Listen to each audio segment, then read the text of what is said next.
Hello दोस्तों, तो स्वागत है आपका अपने डिजिटल प्लेटफॉर्म पहल एजुकेशन पर। मैं आपके साथ आपका दोस्त बनी सोनी। डिजिटल प्लेटफॉर्म पर हमने पहले सामान्य कृषि के बारे में वीडियो अपलोडेड की। अब कृषि के टॉपिक वाइज वीडियो अपलोड करेंगे। सामान्य परिचय के बारे में हमने कुछ वीडियो अपलोड कर रखी है, कुछ टॉपिक अभी बचे हुए हैं। उन टॉपिक पर अभी हम हमारा मैटर तैयार कर रहे हैं। वो टॉपिक जैसे ही तैयार होंगे तो उसकी वीडियो आपको प्ले लिस्ट में जोड़ दी जाएगी। सामान्य कृषि की वीडियो जितनी भी वीडियो होगी वो प्ले लिस्ट के हिसाब से उसमें जोड़ दी जाएगी। अब हम आपके लिए नया टॉपिक लेके आए हैं, खरपतवार। हम खरपतवार के बारे में आज अध्ययन करने वाले हैं। खरपतवार क्या होता है, खरपतवार से फसल को हानि क्या होती है, लाभ क्या होता है, खरपतवार के प्रकारों का वर्णन करेंगे। एक खरपतवार ये एक बड़ा टॉपिक है।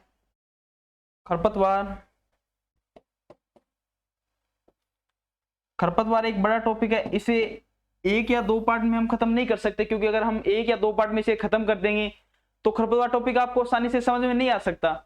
एक बार मान लो अगर आप पहले आपने 11वीं या 12वीं में खरपतवार पढ़ा होगा तो आप दोबारा अगर खरपतवार को पढ़ोगे तो एक साथ खरपतवार को कभी आप याद नहीं कर सकोगे, क्योंकि ये खरपतवार एक डिफिकल्ट टॉपिक है। उस डिफिकल्ट टॉपिक को हम टॉपिक वाइज अर्थात उसे तोड़ के अर्थात पार्ट बना के भी याद कर सकते हैं, ऐसे इसे याद नहीं कर सकते।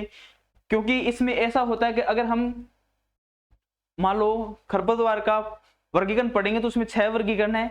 उन वर्गीकरणों में अलग अलग खरपतवार के नाम है। अगर मान लो आपको एक खरपतवार के नाम याद हो गए तो आप अगर दूसरे के खरपतवार के नाम याद करोगे तो ये खरपतवार नाम लगभग आपको सेम मिलेंगे। इसी तरह 6 पार्ट है, 6 पार्टों में आपको लगभग नाम सेम मिलेंगे। तो अगर आप इसे एक दिन में पढ़ने की कोशिश करोगे तो नहीं पढ़ सकते, क्योंकि खरपतवार एक बड़ा टॉपिक है, टाइम भी लगता है। हम भी ये कोशिश करेंगे कि हम इसे 3 या 4 पार्ट के अंदर आपको अच्छा से अच्छा समझाएं, ताकि आपको समझ आ सके। ऐसी ट्रिक भी बताएं जिससे आपको वो मुंह जुबान याद रह सके। तो हमारी कोशिश यही रहेगी कि हम इस खरपतवार टॉपिक को 3 या 4 क्लास के बीच में आपको अच्छी तरीके से समझाएं, न कि एक क्लास में न कि इसे एक क्लास में ऐसे खराब माटी कर दें इसकी। तो ऐसा नहीं होने वाला, क्योंकि हम 3 या 4 क्लास के बीच में इसे समझाने वाले हैं। तब तक आप एक बार चैनल को लाइक व शेयर कर दें और अपने दोस्तों में भी शेयर कर दें। जो छात्र पैसों के अभाव से या किसी की कमी के अभाव से ज्ञान अर्थात पढ़ नहीं सकता है तो उसको ये वीडियो जरूर मिले, ताकि जो हमारे पास है वो आपको हम दे सकें, उसे भी एक अच्छा लाभ मिल सके। तो अब हम देखते हैं खरपतवार। आज हम ये पीपीटी डिजिटल प्लेटफॉर्म पर पहली एमिनेशन पीपीटी होने वाली है, क्योंकि जो चीज हम देख के पढ़ते हैं वो शायद जो चीज हम किताबों में पढ़ते हैं वो याद नहीं रहती, लेकिन एमिनेशन करके पढ़ते हैं शायद वो याद रह जाती है। क्योंकि अगर मान लो कोई वस्तु हमारे सामने है, हम उसे इमेजिन कर रहे हैं या एमिनेशन कर रहे हैं तो वस्तु शायद याद रह सकती है। मान लो आज आपको मैं पूछ लूं, कोई खरपतवार का नाम पूछ लूं, अगर आपने उसे कभी देखा ही नहीं होगा तो आप नहीं बता सकते। ये श्योर सी बात है। अगर मेरे सामने भी खरपतवार लेके आएगा, अगर मैं उस खरपतवार को मैंने कभी देखा नहीं है, उसका नाम सुना है, तो ऐसा मैं उसे जल्दी से नहीं पहचान सकूंगा, क्योंकि जब तक हमारा उससे संपर्क नहीं होगा, जब तक उसे मैं 2-3 बार नहीं देख लूंगा, तब तक वो मेरे याद होगा ही नहीं। न मैं उसे पहचान सकता हूं चाहे मेरे सामने कितनी खरपतवार गिर दो। पहले मान लो आपने गेहूं देख रखी है, गेहूंसा नहीं देखा है। अगर मान लो गेहूं में गेहूंसा मिला दे तो गेहूं में गेहूंसा नकलची खरपतवार है, आपको पता ही नहीं लगेगा गेहूं कौन सी है गेहूंसा कौन सा है, दोनों समान होते हैं। तो ऐसा ही हमारे साथ हो जाए अगर हमारा उनके साथ एमिनेशन हो जाए। अगर हमने पहले गेहूं को एनालिसिस किया, बाद में गेहूंसा को एनालिसिस किया, अगर इन दोनों को हम एनालिसिस करके हमारे सामने कोई गेहूं व गेहूंसा लेके आए तो हम आसानी से बता सकते हैं कि गेहूं ये है गेहूंसा ये है। तो इसी को देखते हुए आज हमारे टाइपिस्ट भैया ने हमारे लिए बहुत ही अच्छा वर्क किया, जिन्होंने जो भी जितनी भी पीपीटी बनाई है सभी में एमिनेशन दिया है। एमिनेशन इसलिए दिया है क्योंकि जो हम सुन के नहीं कर सकते वो देख के कर सकते हैं। जब मान लो कोई बच्चा होता, छोटा बच्चा, उसे हम फोर्स करते हैं कि तू ये करे, वो नहीं करता, कभी नहीं करेगा। जैसा हम करेंगे वो वैसा ही करेगा, देख के ही करेगा। उसी प्रकार ये एमिनेशन आज इस डिजिटल प्लेटफॉर्म पर हम लेके आए आपके लिए। हमारे से जितनी कोशिश होगी हम आपको उतना अच्छा देने की कोशिश करेंगे। और आपसे भी हमारा एक ही आग्रह रहता है कि आप इस चैनल को अपने दोस्तों में शेयर करें, इस चैनल को सपोर्ट करें, हमें सपोर्ट करें, क्योंकि हम इस प्लेटफॉर्म पर अभी नए नए उतरे, हमें भी कुछ ज्ञान नहीं है कि किस तरीके से हम बता सकें कि आप समझ सको, हमसे संतुष्ट हो सको। लेकिन हम जब वीडियो अपलोड करने के बाद देखते हैं तो उन पे व्यूज आते हैं, तो हमें संतुष्टि मिलती है कि हाँ, कहीं ना कहीं बच्चे हमसे संतुष्ट हैं। तो आज हम पढ़ने वाले हैं खरपतवार के बारे में। ये सामान्य परिचय से हटके है, सामान्य परिचय से हटकर कृषि में एक ये नया टॉपिक है, खरपतवार। अब खरपतवार के बारे में पढ़ने वाले हैं। खरपतवार क्या है, इसकी परिभाषा, लाभ, हानि, इसके वर्गीकरण के बारे में पढ़ने वाले हैं। तो आज हम देखने वाले हैं खरपतवार।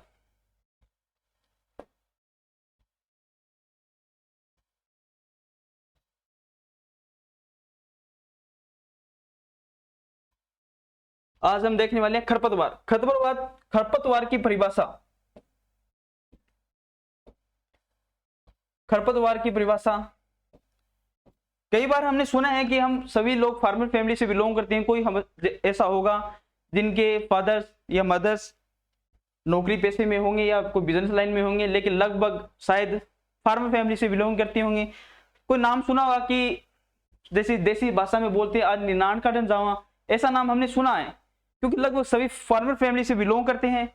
लगभग ये नाम सुना ही होगा मेरे हिसाब से। कोई एक दो होगा ऐसा जो नहीं सुना होगा। आप अगर आपके पास में कोई ऐसा है तो उसे इस भाषा के बारे में बताएं। जैसे मान लो आज घर वाले कहीं मान लो खेत में जा रहे हैं, हमने फसल बोई है, 30 या 35 दिन बाद हमारी फसल हो गई बोई को, तो उसमें अवांछित पौधे उग जाते हैं जिनको किसान नए तो किसान ने बोया है, नए किसान की बोने की इच्छा थी, वो किसान के बिना इच्छा ही उगे। अर्थात इसकी डेफिनेशन देखें, वैज्ञानिक ढंग से डेफिनेशन देखें, इसकी परिभाषा देखें।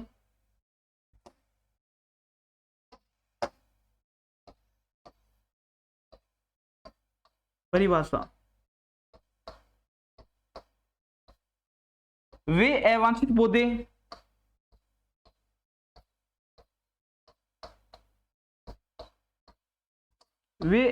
पौधे जो बिना उगाए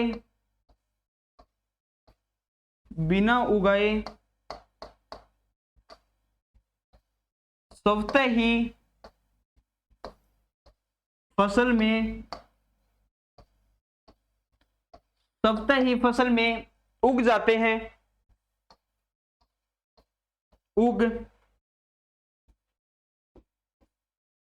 हैं,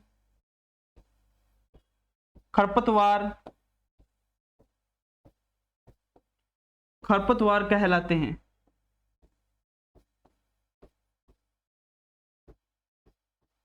तो ये होगी इसकी डेफिनेशन कि खरपतवार किसे कहते हैं। खरपतवार की परिभाषा, वे अवांछित पौधे जो बिना उगाए, अर्थात किसान के बिना उगाए स्वतः ही फसल में उग जाते हैं, खरपतवार कहलाते हैं। ये तो इसकी डेफिनेशन। अब देखते हैं कि खरपतवार का जनक कौन है। खरपतवार का जनक कौन है, तो परिभाषा हमने देख ली। अब खरपतवार के जनक के बारे में देखने वाले, खरपतवार का जनक कौन है। ये भी क्वेश्चन एक अच्छा क्वेश्चन है। खरपतवार के जनक के बारे में पूछा जा सकता है आपसे। अगर मान लो आप कंपटीशन की तैयारी कर रहे हो तो आपसे ये कोई नहीं पूछेगा कि खरपतवार की परिभाषा बताएं। अगर आप 11वीं या 12वीं कक्षा में हो तो आपसे जरूर पूछ सकते हैं कि खरपतवार किसे कहते हैं, वह खरपतवार के लाभ व हानि बताइए। ऐसा क्वेश्चन आ सकता है। लेकिन आप अगर कंपटीशन के फील्ड में हो तो आपसे ऐसा क्वेश्चन कोई नहीं पूछेगा कि खरपतवार की परिभाषा बताइए। तो हम अब पढ़ने वाले हैं खरपतवार के पितामह। खरपतवार के पितामह,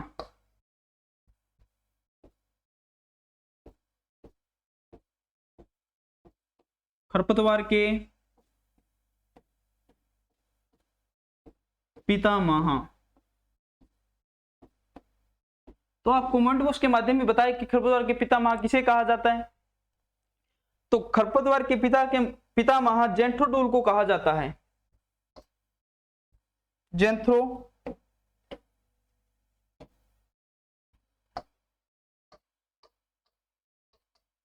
जेंथ्रोटूल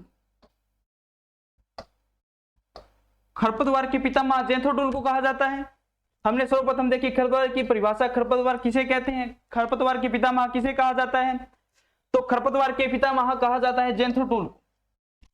अब देखते हैं कि खरपतवार अनुसंधान निदेशालय कहाँ है। यह भी एक अच्छा क्वेश्चन है। AO में ये क्वेश्चन पूछा गया 2015 की जो वैकेंसी थी AO की, उसमें ये क्वेश्चन पूछा गया कि खरपतवार अनुसंधान निदेशालय कहाँ है। ये भी एक अच्छा क्वेश्चन है। खरपतवार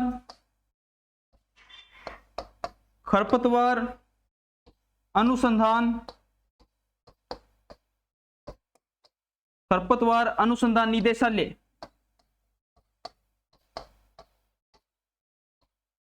खरपतवार अनुसंधान निदेशालय कहाँ है, तो खरपतवार अनुसंधान निदेशालय है जबलपुर। तो ये निदेशालय होगा जबलपुर।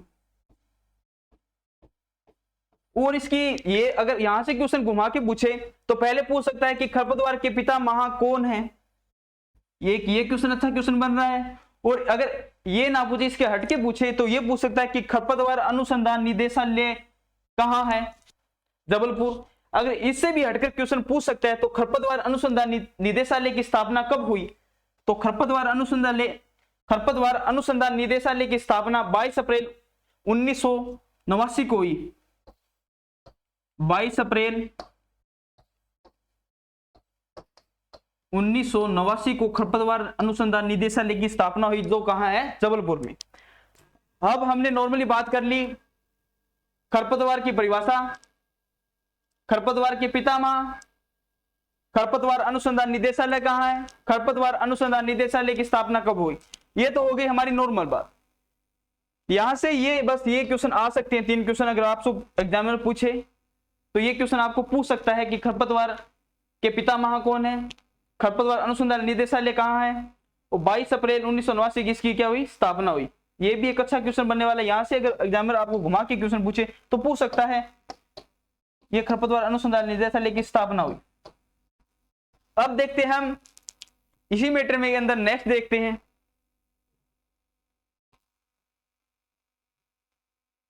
आधुनिक भूपृष्ठन के पितामह भी ज़ेंथ्रोटूल को माना जाता है। ये भी एक अच्छा क्वेश्चन है। ज़ेंथ्रोटूल को मान लिया तो ज़ेंथ्रोटूल का नाम आगे तो बता दो, आधुनिक भूपृष्ठन के पितामह ज़ेंथ्रोटूल को माना जाता है। फिर भी आपको एक क्वेश्चन और पूछे कि ज़ेंथ्रोटूल के द्वारा लिखी गई पुस्तक का नाम क्या है, HHH horse hoeing husbandry, horse hoeing husbandry HHH आधुनिक भूपृष्ठन के पितामह, इसी के अंदर नाम आ गया ज़ेंथ्रोटूल। आधुनिक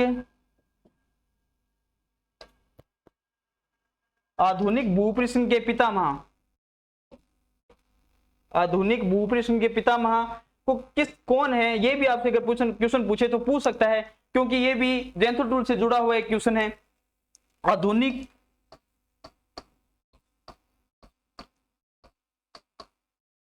भूपृष्ठन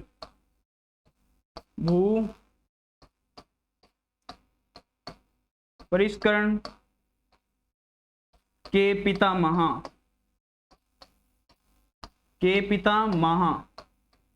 तो ये भी होगा ज़ेंथ्रोटूल। इसके अंदर भी ज़ेंथ्रोटूल होगा, ज़ेंथ्रोटूल। अगर फिर भी आपको क्वेश्चन और पूछे, अगर एक क्वेश्चन और बनने अच्छा क्वेश्चन बना है कि ज़ेंथ्रोटूल द्वारा लिखी गई पुस्तक का नाम,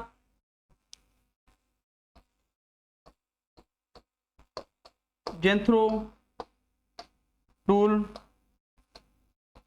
द्वारा लिखी गई पुस्तक का नाम, पुस्तक का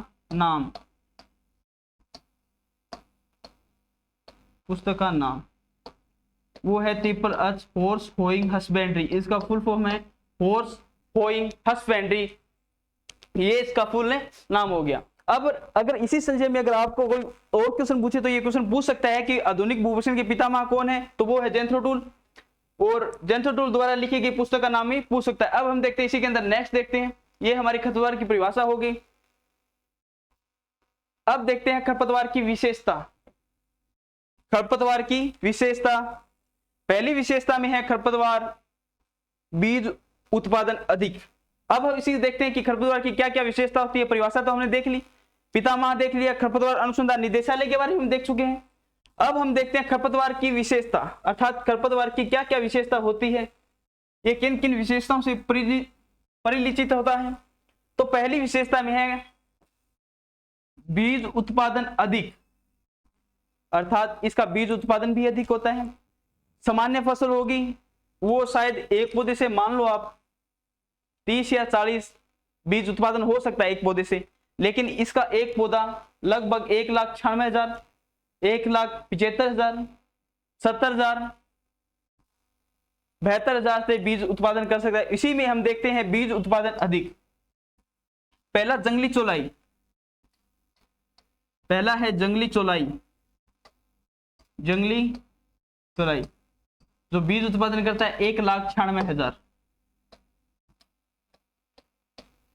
मकोई, मकोई करता है 1,75,000, 1,75,000। पहला हो गया जंगली चौलाई जो बीज उत्पादन करता है एक पौधा 1,96,000। दूसरा हो गया मकोई जो बीज उत्पादन करता है एक पौधे से 1,75,000। तीसरा हो गया ओरोबंकी, ओरोबंकी जो बीज उत्पादन करता है 75,000, एक पौधे से 75,000 बीज प्राप्त होते हैं। तो ये पहली विशेषता होगी। पहली विशेषता के अंदर पहली विशेषता है बीज उत्पादन अधिक, अर्थात जो हमारी मुख्य फसल होती है उसमें उगे अनुवांशिक पौधे जिन्हें हम खरपतवार कहते हैं, तो उस खरपतवार की पहली विशेषता है कि इनके बीज उत्पादन मुख्य फसल से बीज उत्पादन अधिक होता है। जो मुख्य फसल हमें एक पौधे से 30 या 40 बीज प्राप्त होते हैं, उसी के तुलना में अगर कोई खरपतवार उस फील्ड में उगा हो, तो मान लो अगर वो खरपतवार जंगली चौलाई हो तो उस एक पौधे से बीज उत्पादन 1,96,000 हमें बीज उत्पादन होगा। तो ये है इसकी पहली विशेषता। अब सेकंड विशेषता देखते हैं बीजों की अधिक जीवन क्षमता। बीजों की अधिक जीवन क्षमता अर्थात हम मुख्य कोई फसल, सामान्य हमारी मुख्य फसल उगाते हैं वो 6 माह की होती है। अगर उसी खेत में अगर कोई खरपतवार उगा हो तो वो 50 साल तक उस खेत में पड़ा रहकर भी आपको अपने आप को अनुकूल वातावरण मिलने पर अंकुरित कर लेता है। जब तक उसे पहले वो अगर अनुकूल वातावरण मिलेगा तो वो अपने आप को अंकुरित कर लेगा, जिससे पहले वो सुस्तावस्था में पड़ा रहेगा। अगर जिसी वक्त उसे अनुकूल वातावरण मिला तो वो अपने आप को अंकुरित करके फसलों के साथ प्रतिस्पर्धा करना शुरू कर देगा। तो ये होगी दूसरी, बीजों की अधिक जीवन क्षमता। पहली विशेषता में हम पढ़ा बीज उत्पादन अधिक, अर्थात मुख्य फसल की तुलना में खरपतवारों से बीज उत्पादन अधिक होता है। बीजों की अधिक जीवन क्षमता होती है, बीजों की जीवन क्षमता भी अधिक होती है। पहली विशेषता में देखा बीज उत्पादन अधिक, जंगली चौलाई में 1,96,000, मकोई में 1,75,000, ओरोबंकी में 75,000। अब देखते हैं हम बीजों से अधिक जीवन क्षमता। हमारी मुख्य फसल लगभग 6 माह की होती है, लेकिन एक हिरणखुरी लगभग 50 वर्ष तक हमारी फील्ड में जीवित रह सकता है। हिरणखुरी इसका प्रमुख उदाहरण है। हिरणखुरी 50 वर्षों तक हमारे फील्ड में जीवित रह सकता है, अर्थात 50 वर्षों तक वह हमारे खेत में पनप सकता है। अब हम देखते हैं, हमने 2 विशेषता पढ़ ली। पहली, बीज उत्पादन अधिक होता है मुख्य फसल से बीजों की जीवन क्षमता अधिक होती है। अब देखते हैं अधिक गहरी जड़ें। मुख्य फसल की जड़ें, जो हमने फसल बो रखी है उसकी जड़ें, मान लो ये कोई पौधा है हमारा,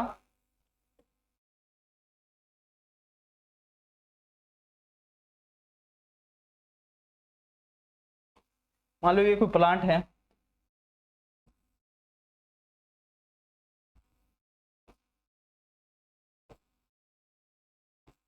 इसकी जड़ें ये है यहां तक, और उसी की तुलना में कोई खरपतवार है, मान लो ये कोई खरपतवार हो गया, तो उसकी जड़ें ये है। आप इस डायग्राम के माध्यम से देख सकते हैं कि ये हमारा मुख्य फसल का पौधा है, ये हमारी मुख्य फसल है जो हमने हमारे आर्थिक लाभ के लिए बो रखी है। तो इसकी जड़ें होगी लगभग 2 मीटर के लगभग होगी। जो ये है खरपतवार का पौधा जिसे हमने नए तो बोया है, जो स्वतः ही हमारे खेत में पनपा है, तो ये है खरपतवार। उसकी जड़ों की लंबाई होगी 4 से 6 मीटर। अब 4 से 6 मीटर होगी तो ये है 2 मीटर। 2 मीटर जितना भी जल पोषक तत्व तो होगा तो ये हमारा मुख्य पौधा उसे ग्रहण कर लेगा। उससे 2 मीटर से नीचे वह जो भी जल है पोषक तत्व उसे ग्रहण नहीं कर सकता। उसी खेत में हमारे उगे हैं खरपतवार, उनकी जड़ों की लंबाई है 4 से 6 मीटर। 4 से 6 मीटर गहरी है। 2 मीटर तक तो वो ग्रहण कर ही रहे हैं, 2 से नीचे 6 मीटर तक भी जितना पोषक तत्व व जल है वो उसे भी ग्रहण कर लेंगे और हमारी फसल के साथ प्रतिस्पर्धा करके और एक अपना अच्छा उत्पादन देंगे जो हमारे कतई काम नहीं आने वाला। तो ये है इसकी तीसरी विशेषता जो हमने डायग्राम के माध्यम से समझी। पहली अवस्था में पढ़ा बीज उत्पादन, बीज उत्पादन के बारे में पढ़ा, फिर देखा बीज की अधिक जीवन क्षमता के बारे में देखा, फिर देखा अधिक गहरी जड़ें, अधिक गहरी जड़ें वाले देख लिया। अब देखते हैं नेक्स्ट फसल व खरपतवारों के बीच समानता। फसल व खरपतवारों के बीच समानता होती है, पीछे जिक्र भी कर चुके इसका कि फसल व खरपतवार के बीज एक समान होते हैं, पौधे एक समान होते हैं। जैसे गेहूं में गेहूंसा, हम उसे एनालाइज कर ही नहीं सकते जब तक हम उसे ठीक तरह से नहीं देख लेंगे। तब तक अगर मान लो पहली बार हम गेहूं और गेहूंसा का पौधा देख रहे हैं तो हम उसे पहचान नहीं सकते कौन सा गेहूं है और कौन सा गेहूंसा है। तो ये होगी इसकी चौथी विशेषता कि खरपतवार फसल के बीच समानता होती है। उदाहरण है गेहूं में गेहूंसा। नेक्स्ट विशेषता में बीजों पर सुरक्षा आवरण। बीजों पर एक सुरक्षा आवरण होता है, अर्थात उसे कोई हानि नहीं पहुंचा सकता। जैसे गोखरू, गोखरू पर उसके बाहरी आवरण पर नुकीले कांटे लगे रहते हैं ताकि उसे कोई नुकसान नहीं पहुंचा। ये एक प्रकृति की ही देन है, लेकिन एक सुरक्षा आवरण भी है उनका जो किसान के लिए एक हानिकारक है, उसकी फसल के लिए हानिकारक है। तो हमने लगभग 4 विशेषताओं के बारे में बात कर ली। पहली विशेषता है बीज उत्पादन अधिक होता है खरपतवारों का, बीजों की अधिक जीवन क्षमता होती है। मुख्य फसल से बीजों की जो खरपतवार होते हैं उनकी बीजों की जीवन क्षमता भी अधिक होती है, जड़ें भी अधिक गहरी होती है। फसल व खरपतवार के बीच समानता होती है, बीजों पर सुरक्षा आवरण होता है।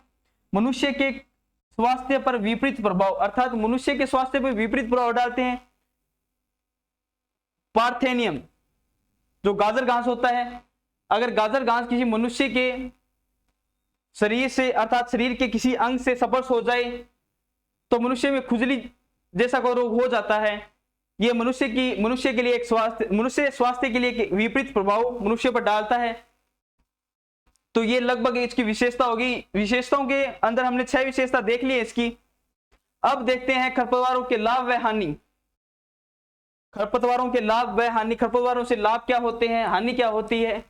यहां से कोई क्वेश्चन नहीं पूछे, अगर पूछ ले तो पूछ सकता है कि खरपतवारों से लाभ होता है, अगर कोई 2-3 हानि दे दे 1 लाभ दे दे, ऐसे एक क्वेश्चन पूछ सकता है। तो 0.1% यहां से आंसर आने की संभावना रहती है, लेकिन लगभग एग्जामिनर यहां से क्वेश्चन नहीं पूछता आपसे। अगर क्वेश्चन पूछेगा तो वो पूछेगा खरपतवार के वर्गीकरण से क्वेश्चन पूछेगा, वहां से क्वेश्चन पूछ सकता है, खरपतवार के नियंत्रण से क्वेश्चन पूछ सकता है, लेकिन यहां से क्वेश्चन पूछने की संभावना नहीं रहती। फिर भी हमारा एक टॉपिक लगता है खरपतवार, तो हम खरपतवार की विशेषता अर्थात खरपतवार की लाभ व हानि पढ़ने चाहिए।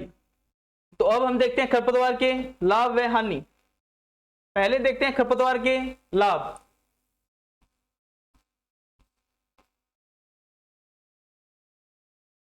खरपतवार के से क्या क्या लाभ होते हैं।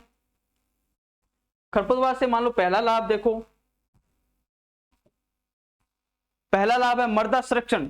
अर्थात कोई खरपतवार है, मान लो तेज हवा चल रही है, तेज बरसात हो रही है, तो कोई खरपतवार मृदा को स्पर्श कर रखा है, तो पानी अगर बहेगा तो वो स्पर्श से चिपका रहेगा, तो वो मृदा को अर्थात मृदा को उसे हटने नहीं देगा अपने से, अर्थात उसे बिखरने नहीं देगा, तब मृदा संरक्षण हो सकता है। तो पहला लाभ है मृदा संरक्षण का। पहला लाभ मृदा संरक्षण, मृदा संरक्षण, मृदा संरक्षण, पहला लाभ है मृदा संरक्षण। अब देखते हैं सेकंड लाभ। पहले लाभ हो गया मृदा संरक्षण, अब देखते हैं दूसरा लाभ।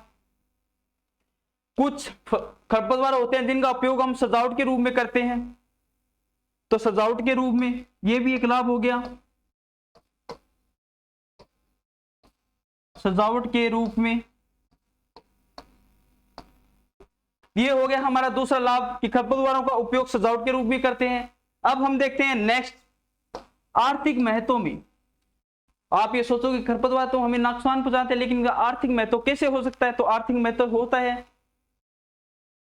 लेमन ग्रास एक खरपतवार होता है, लेमन ग्रास, उसका तेल निकलकर उसे बेचा जाता है, उससे आर्थिक लाभ होता है। तो आर्थिक लाभ में भी उपयोगी, आर्थिक लाभ भी होता है। आर्थिक लाभ होता है और औषधीय रूपों में भी उपयोगी कुछ खरपतवार होते हैं जिनका उपयोग कर औषधियां बनाई जाती है। तो ये हो गए चौथा लाभ,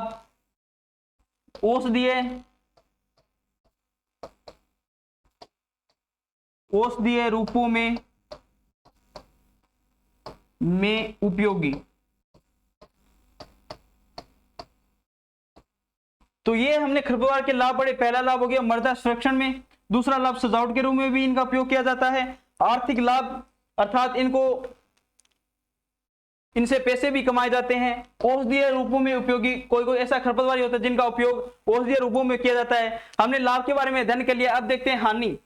खरपतवारों से लाभ हमने पढ़ लिया, अब देखते हैं खरपतवारों से हानि क्या क्या होती है, खरपतवारों से क्या क्या हमें हानि होती है। तो खरपतवारों में पहली हानि, खरपतवार मनुष्य के स्वास्थ्य पर हानिकारक प्रभाव डालते हैं। ये हो गया पहला, खरपतवार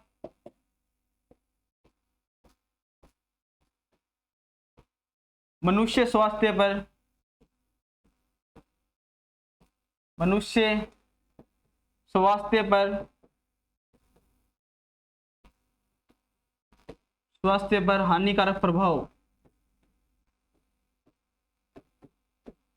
हानिकारक प्रभाव डालते हैं।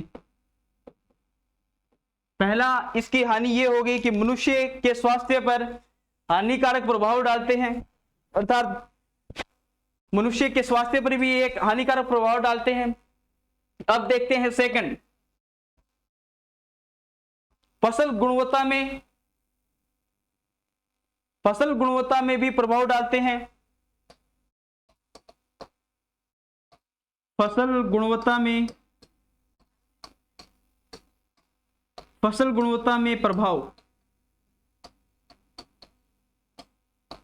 ये हो गया पहला हो गया खरपतवार मनुष्य स्वास्थ्य पर भी हानिकारक प्रभाव डालता है। सेकंड, फसल गुणवत्ता में भी प्रभाव डालता है। तीसरा, फसल जहां पर हम फसल बोते हैं अर्थात वो भूमि है, उस भूमि पर फसल के उपाय, अगर फसल की बजाय खरपतवारों का उपयोग अधिक अर्थात खरपतवार अधिक उगने लगेंगे तो उस भूमि का भी रेट कम हो जाएगा। तो ये भी एक प्रभाव है, खरपतवार अधिक उगने के कारण भूमि के मूल्य में गिरावट, भूमि के मूल्य में गिरावट।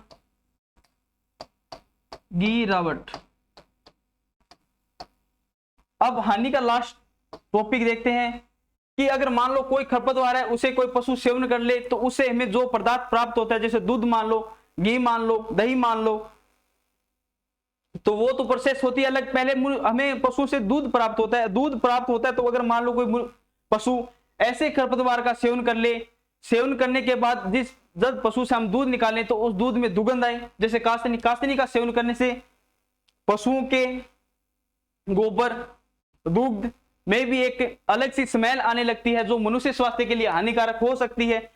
तो पशुओं के स्वास्थ्य पर भी प्रभाव पड़ता है, पशुओं के स्वास्थ्य